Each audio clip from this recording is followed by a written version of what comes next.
Ir per pietus taip pat šiek tiek vaisių. Nu, kokį nors obuolį galima suvalgyti, tai yra fruktozė, tai yra cukrus, tai yra, nu, bet obuoliai turi nemažai skaidulų, tai tiek irgi cukrus labai smarkiai neužkelia. Ateik čia, ateik čia, ateik. Nu, pasirodė. Pasidomėjęs mitybą sulaužė ne vieną mitą apie kai kuriuos populiarus produktus, pavyzdžiui, kavą su pienu ar daugelio mėgstamų šaltibarščius. Tai ką, kava jinai pati nėra nuodas.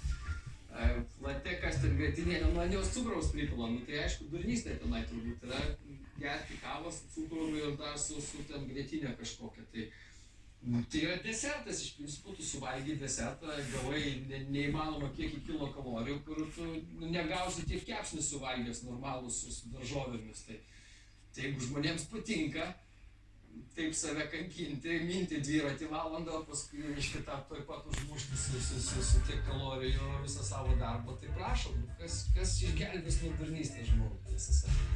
Nu, žaldybarščiai tik ką,